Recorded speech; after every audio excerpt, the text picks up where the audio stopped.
When I think about the events of June 27th, 1844, my blood runs cold.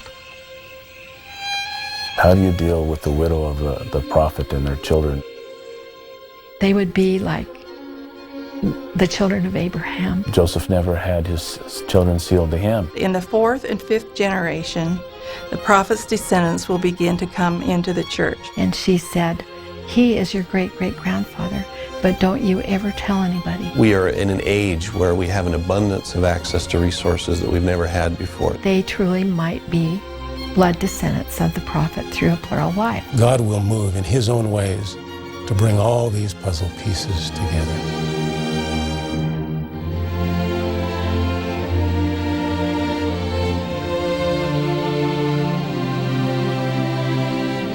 For Emma Smith, the death of her husband Joseph might have been too steep a price to pay for faith.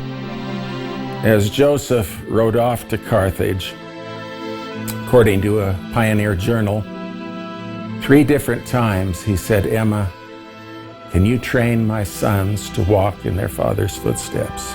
She tells him, "Oh, Joseph, you're coming back." These were hard words to Emma, I believe, because it really had an ominous tone. He said, "Emma, can you train my sons?" And she began to weep. She does not want to have that conversation. She kept pleading to Joseph, "You're coming back, you're coming back." I think both of them comprehended at that moment that the possibility was very great that Joseph might not come back. He said, "Emma, can you train my sons to walk in their father's footsteps?" He must have had great trepidation about what would happen to his children. Without her husband, Emma turned her full attention to the children and would try to make it on her own. At the time of the prophet Joseph's death, his wife Emma was 40 years old and pregnant. The Smith family was a very dynamic family, and within 3 years and 10 months, those pillars of Joseph and Hyrum, of Don Carlos, of Samuel, of Joseph Smith Sr. were gone. I think we expect Emma to behave in a completely uncharacteristic manner. For her husband wasn't there anymore. The oldest was Julia, who was one of the adopted twins. She was 13 years old. Joseph III, who was next, was 11 years old. Then Frederick, who was 8. Alexander, who I descend from, was only 6 years old. David Hyrum was not yet born at this time. Each of them had a different perspective of how they dealt with what happened. She actually ended up just going into the mansion house, closing the door, and shutting out the world. 5 months after Joseph was killed, David Hyrum was born. When we look at what has happened to the family afterwards, it shouldn't surprise anybody that they are somewhat distressed people. Everybody thinks that Emma had to know everything that Joseph knew. She was the mother of his children. She was his friend, and certainly was one of the best hostesses of the whole world. But in the running of the church, it was the men who did the work. In the years that followed, the fledgling church that Joseph established would experience the leadership of a different kind of man.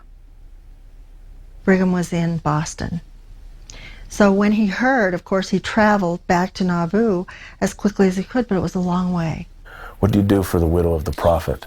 There was no protocol, there was no precedent set or established. Instead of being able to simply grieve over the loss of her husband and cope with her little children, she was faced immediately with the demands of business. Everything the church owned was in his name. Everything that the family owned was in his name.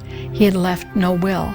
She was the wife of the prophet, and other things happened to her that no one else had to deal with. She had learned that where Joseph was not, her best interests weren't always uppermost in anyone else's mind. In uncharted territory, the door would be opened wide for misunderstandings and offense.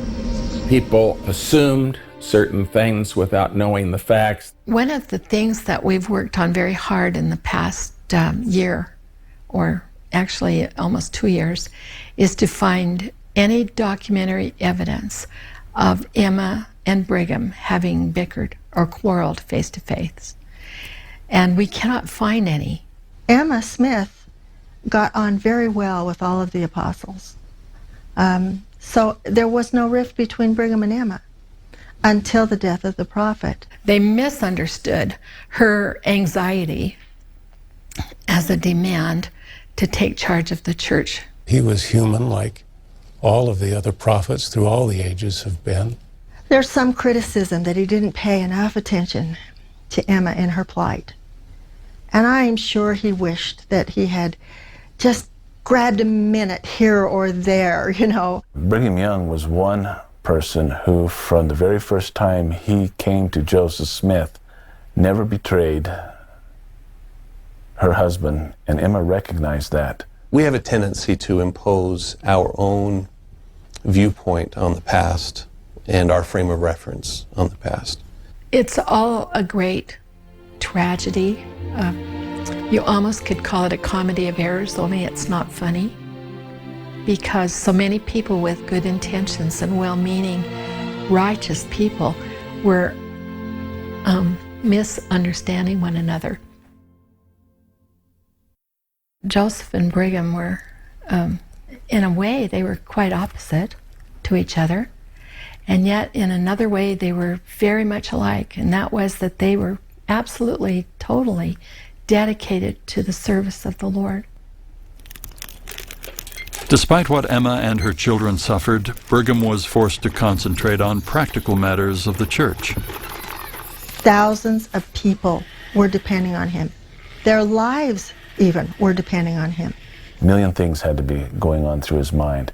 Emma signs the deeds that they require for the church to have. She felt she was fulfilling her lot to raise the sons, to look after her heritage, which was her family. I think that's where her focus is all the remainder of her days. They got the temple finished, they got the saints ready, and they did a mass evacuation, unparalleled in the history of the United States. By that time, however, Emma had become fairly independent, fairly self-reliant, and comfortable where she was. I think that they always expected that once she healed a little bit from the trauma, that she would come along and be part of everything. Emma has this choice to go with them, to be in the society of loved ones and friends, and to feel the spirit that has permeated Nauvoo for several years. They wanted so badly for Emma to go west. And then on the other hand, to realize that if I make this decision to go west, that I risk, most certainly, Lucy, who at this time is so arthritic she can barely walk across the street by herself, the young children, David, who is just a couple of years old. She said, I know the saints in Utah thought I wasn't a very good saint for not going west. She said, but I knew what my lot would be here. I did not know what it would be there. I've suffered till the Lord knows I've suffered enough. My husband, my children are buried here. I want to be buried here. The majority of Joseph's followers would turn their sights with Brigham toward the west, while Emma remained behind in Nauvoo. Estimates are 11,000 people went out of Nauvoo in the first Exodus. When the church left Nauvoo, it left a ghost town. During the Exodus, Emma is virtually alone. She is left in Nauvoo with the farm, the homestead, the mansion house, and the Nauvoo house. The saints, as they watched in their own lives what had taken place, they believed that Emma had been left in pretty good condition. They had so much work to do to establish a new community. Well, this hard condition that the saints are going through, I believe that there is some idea that Emma is back home in Nauvoo, living pretty well. The perspectives on Emma Smith have been reflected through the eyes of people that made the journey west. Joseph Smith's mother, Lucy Mack Smith, spent the rest of her life in Nauvoo. And I've never heard anybody criticize her for that. And so I don't think they have the most reliable information that was given to them. There was still no peace. It was a dangerous place for a lot of months. A great deal of property fell into Emma's hands, and everybody thought she was very well off. There's something of a stigma that they will often apply to that kind of thing. When the saints left, that took almost everyone that was there in Nauvoo. So there wasn't very many people left to patronize in the establishments that Emma had to be able to create finances for her and her family. She also kept all the debts of the church resting upon her, which for the rest of her life, up to within 10 years of the end of her life, she was paying those debts. I think the Lord could have manipulated Emma Smith to go west. He didn't. He told Joseph, and Joseph told Emma, that the Lord was going to give him a rest. Maybe he gave Emma a rest too.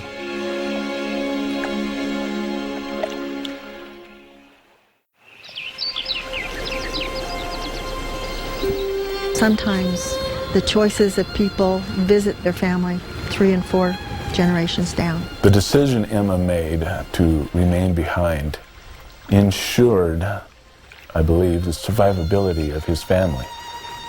However, it may have cost them the fullness of the gospel. Though the church would flourish in the West, eventually becoming one of the fastest-growing religions in the world, Joseph and Emma's posterity would remain relatively in shadow. The promises that were given to Joseph regarding his posterity would be like the sands of the seashore, that they would be like the children of Abraham. Joseph was busy, but he loved to spend time with young Joseph, and certainly had hopes for him. Are these children going to be part of those blessings? With the 9 children born to Joseph and Emma, and the 2 they adopted, they have 11. But of the 6 to perish, we have 5 that survive the father, and only 4 survive the mother. I'm sure that as the children were growing up, particularly in their young age, that they're hearing discussions, maybe even very bad rumors about their father's involvement, moral issues with polygamy. There was pressure that's hard for us to imagine on the immediate sons of the prophet. Even into their adulthood, there was some fear of becoming involved with some religious responsibilities they undertook themselves because of what they remembered, what happened to their father. Despite their fears, Joseph's sons would participate in the reorganized Latter-day Saint movement. In time, however, their posterity's involvement in any religion would dwindle. When Joseph dedicated the Kirtland Temple, he foresaw that perhaps his family for a time would be divided away from the church. We know 2 things about the prayer that he had. He said that it was given to him by revelation, and that he read it in the congregation at the dedication. Joseph says things perhaps that are now becoming clear to him as he's writing them. And he told the Lord he was keeping his commitments. He wanted the Lord to bless his family. He prays for his wife and children and all of their connections. And he asks that their prejudices may be broken up and swept away as with a flood, that they may be redeemed with Israel and know that thou art God. I believe he knew for some time that his family would not have the fullness of the gospel. He was facing issues within the family, but his own wife and children at the time of that dedication were completely faithful, and I should say his wife was completely faithful, and his little children were very little, and not even all of them had been born. As a young girl, I knew nothing of these things. We never really had a discussion about our family heritage before. There were many of the descendants of Joseph and Emma who were a bit isolated from their roots, from the historical significance of their ancestors. All of the family descendants that I sought out 35 to 40 years ago told similar stories of how difficult it was to be a descendant of a prominent person. I brought home my American history book, and my mother saw Joseph Smith's name in the book. And she said, "He is your great-great-grandfather, but don't you ever tell anybody."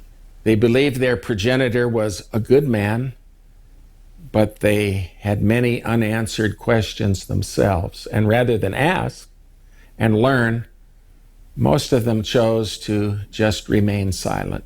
As a result of that kind of quiet secrecy, many of them don't even know that their neighbor just down the street is also a Joseph Jr. descendant. There was some real strong, heartfelt emotions about Brigham and Utah Church. Most people, when they're investigating the church, they have to gain a testimony of Joseph Smith. For the descendants of Joseph Smith, they have to gain a testimony of Brigham Young. I just wasn't really interested in the history of the church and the history of Joseph Smith until recently. When I was a child, I read a statement by George A. Smith in which he said, "In the 4th and 5th generation, the prophet's descendants will begin to come into the church." One of the missionaries, one of the young men, handed me that little book, and he said, "This is the Book of Mormon. It was translated by the gift and power of God by your great-great-grandfather, and it is true." I learned I was the first of Joseph and Emma's posterity to receive the Melchizedek priesthood. And from that point on, it was just a learning process for me to know a lot more about my heritage. During the 2005 birthday celebration of Joseph Smith, we brought the family together to talk about the legacy that Joseph left us. Well, 2 years later, when we gathered again in Nauvoo in 2007, we wanted to focus on Emma. And the nemesis associated with her is what happened between her and Brigham Young. The Brigham Young family has participated with us in our family reunion in 2007. The president-elect of the Brigham Young Family Organization, Mary Ellen Elgren, felt extremely moved to help us in this cause and produced a letter. In response to Mike Kennedy's request, they produced a beautiful letter with text that invites all of us to take a new look at the relationship that existed between Joseph and Brigham, which was so close, so brotherly, and then their mutual love of the Savior and their desire to fully accomplish the work that he asked of us as a church, and then their pledge to do all in their power to correct any misunderstandings that might exist. From the Brigham Young Family Association. For a century and a half, we have grieved over the loss of the fellowship of our dear Emma Hale Smith, her children, and her descendants. We feel in our hearts an abiding longing to join once again these two families in a common celebration of their ancestors, two men who loved each other and gave their lives together in the service of the Lord Jesus Christ. The prophet Joseph Smith, who stands at the head of this dispensation, is second only in our affections to the Lord himself, and we hold in the highest esteem our progenitor, Brigham Young, whose dying words in this world were the repeated name of his greatest friend and mentor, Joseph. If there are any misunderstandings that continue to exist in the lexicon of traditions in our family concerning the prophet's beloved wife, whom we revere as a truly great and saintly lady, we would commit ourselves to do whatever is needed to publish to the world our great regard for her noble life. It would be our earnest desire to rebuild that bridge of friendship between our two families that existed not so long ago. Please accept our regrets for things past and things lost, and our hand in love and fellowship for the future where all is to be gained. And this was signed by all of the officers and board of directors of the Brigham Young family. Because of his death, Joseph never had his children sealed to him. Now it's up to the posterity to restore those blessings and those ordinances. It's been more than 160 years since the death of Joseph Smith Jr.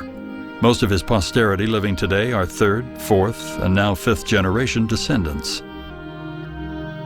Joseph and Emma only had about 1,500 descendants, both living and deceased. There's probably shortly over 1,000 of them that are actually living today. When Joseph dedicated the Kirtland Temple, he foresaw that perhaps his family for a time would be divided away from the church.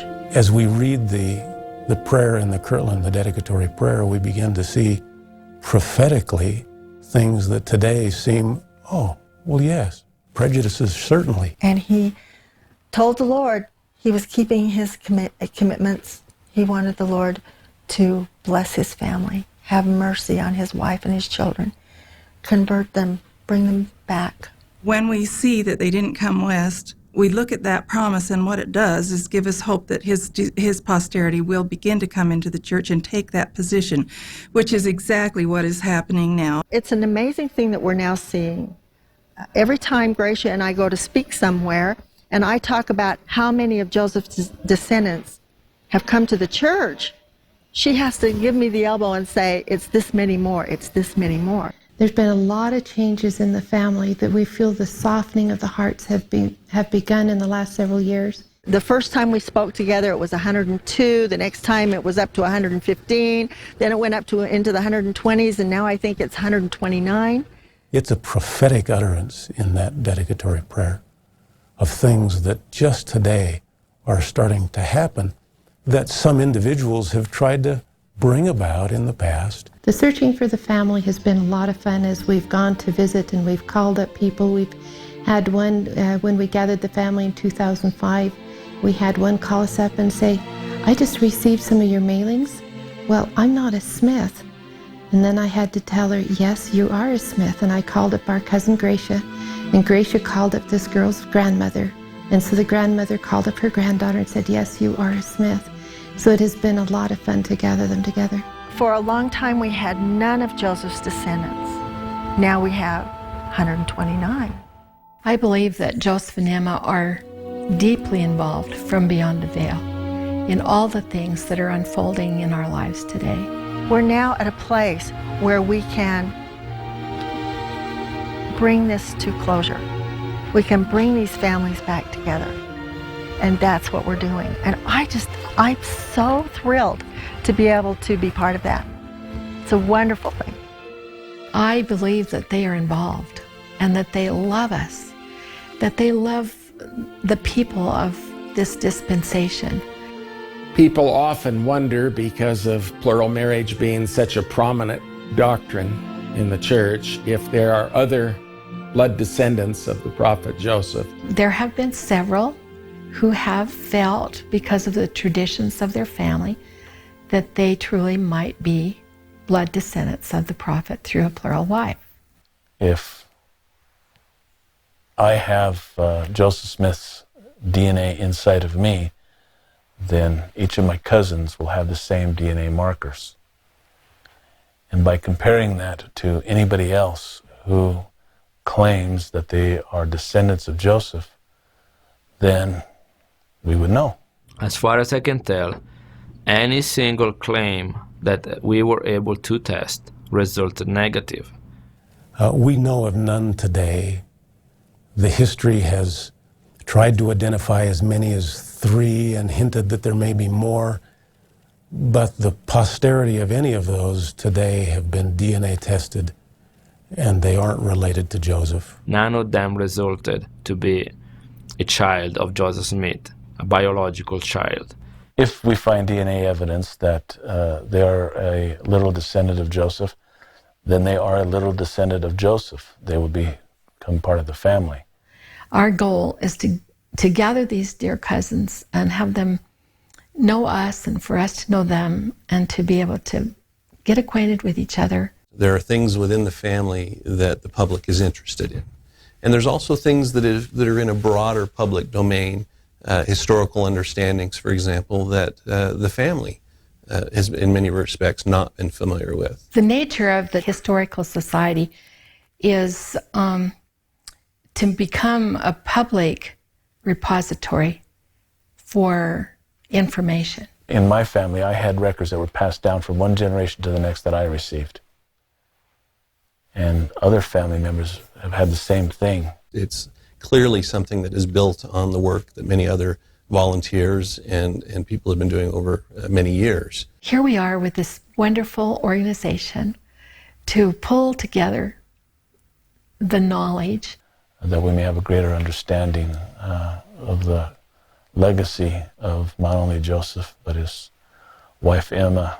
We are in an age where we have an abundance of access to resources that we've never had before. When I think about Joseph Smith and the great work that he did, the miraculous efforts that he put forth in laying the foundation for the gospel on the earth, I believe that today what he would want most for his posterity would be that they would all partake of the things that he gave his life to. There's some members of the family who haven't spoken to each other or seen each other for 2 generations. Unfortunately, that's very difficult because they're so scattered. The Joseph Smith Jr. Family Organization is primarily for the descendants of Joseph and Emma in the gathering process. It's been something that has brought them together. All the history has come more alive to me. Plus, now that I'm older, it's more interesting to me than in my youth. So that's what we're about today, is to try to help educate, to find them, to fellowship and be friends. It's a wonderful thing. Joseph has done much for this world, not just for the religious issues, but there's much else that we can learn from him. Our goal is to gather these dear cousins and have them know us and for us to know them and to be able to get acquainted with each other. One of the reasons we created the Joseph Smith Jr.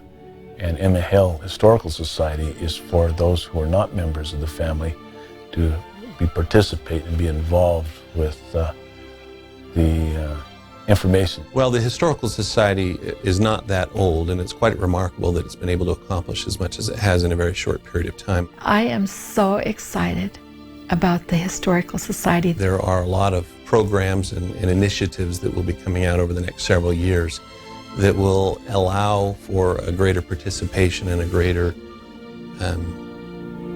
opportunity for involvement for people. The Joseph Smith Jr. Emma Hale Smith Historical Society is organized for the purpose of helping sponsor the projects that need to be done to gather the histories. That the Historical Society is doing something of a pioneering work in the sense that it, for me anyway, has reoriented how I think about the whole concept of family history. We would like to invite many who are willing to contribute to the understanding and the gathering of the Joseph Smith family to participate with us in the Historical Society. Being associated as a descendant of Joseph Smith has been a tremendous blessing in my life. There's a heritage that particularly us as descendants of Joseph and Emma need to be very proud of. We know that that carries significant promises and blessings. It also carries extreme responsibility. He made known to me who the Christ is. He taught me how to return back to our Heavenly Father. When I kneel in prayer, I understand because of Him who I am praying to. Today, the Joseph Smith Jr. and Emma Hale Smith Historical Society is in contact with nearly all of Joseph and Emma's living posterity throughout the world. Their mission? To promote the family and scholarly understanding of the life and times, teachings, and heritage of two of America's truly remarkable figures.